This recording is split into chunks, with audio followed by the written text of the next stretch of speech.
Praise the Lord. உங்க வாழ்க்கை செழிப்பா இருக்கணுங்களா? என்கிட்ட ஒரு சீக்ரெட் ஃபார்முலா இருக்கு. அதை உங்களுக்கு சொல்றேன். நீங்க அந்த ஃபார்முலாவை உங்க இருதயத்துக்குள்ள வச்சுக்கோங்க. கர்த்தர் தான் என்னுடைய ஆதாரம் அப்படின்றத உங்க இருதயத்துக்குள்ள பத்திரப்படுத்திக் கொள்ளுங்க. உங்க வாழ்க்கையில நீங்க எதை செஞ்சாலுமே இயேசு கிறிஸ்துவை முன்வைத்து நீங்க செய்யுங்க. பிலிப்பியர் 4:19 பவுல் சொல்றாரு, என் தேவன்.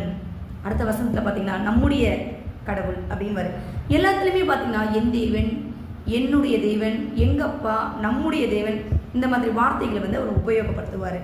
நீங்க உங்களுடைய வாழ்க்கையில உங்க குடும்பத்துல பொருளாதாரத்துல செழிப்பா இருக்கணும்னா எல்லாத்துலயுமே கர்த்தரை முன்வைங்க. கர்த்தர் மேல உங்க அஸ்திபாரத்தை நீங்க போட்டு பாருங்களேன், உங்க வாழ்க்கை செழிப்பா இருக்கும். மனுஷங்களோ பொருளாதாரம் பிஸ்னஸோ இது எல்லாமே ஒரு கொஞ்ச நாளைக்கு மட்டும் தான் நமக்கு கூட இருக்கும். சில மனிதர்கள் கொஞ்ச நாள் மட்டும், சில சமயங்கள் மட்டும்தான் உதவி செய்வாங்க. எல்லா நேரமும் முடியாது இல்லைங்களா? ஆனால் எல்லா நேரமும் நம்ம வாழ்க்கையில கூட வர்றது யாருன்னா நம்மளுடைய ஆண்டவராகிய இயேசு கிறிஸ்து.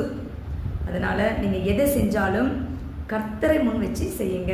குடும்பம் சமாதானமா இருக்கா, அமைதியா இருக்கா, கணவன் மனைவிக்குள்ள நல்ல ஒற்றுமை, நல்ல ஒரு பரஸ்பரம் இருக்குங்க. இதுக்கு யார் காரணம்? கர்த்தர் தான்ப்பா காரணம் நான் சொல்லுவேன். அதுக்கப்புறம் குழந்தைங்க நல்லா படிக்கிறாங்களா? அதுக்கு கர்த்தர் தான். நல்ல பிஸ்னஸ் நல்லபடியாக போயிட்டு இருக்கா, கர்த்தர் தான்ப்பா காரணம்.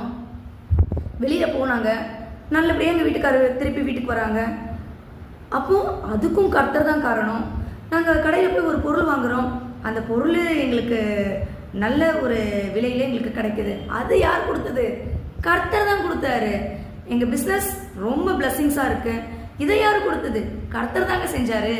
கடைக்கு போய் மளிகை கடையில் பொருள்லாம் வாங்குறோம் இல்லைங்களா, அங்கே வந்து ஒரு தயவு உண்டாகுது, இதை செஞ்சது யாரு? மனுஷங்களா? இல்லைங்க, தேவனுடைய தயவு அங்கே உண்டாகிறதுனால தான் அந்த இடத்துல நமக்கு வந்து சில இரக்கங்கள் வந்து கிடைக்குது. இது எல்லாமே யார் செஞ்சது? கர்த்தர்.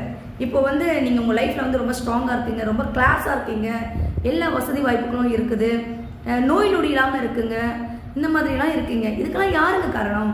கர்த்தர் தான் காரணம், மனுஷங்க கிடையாது.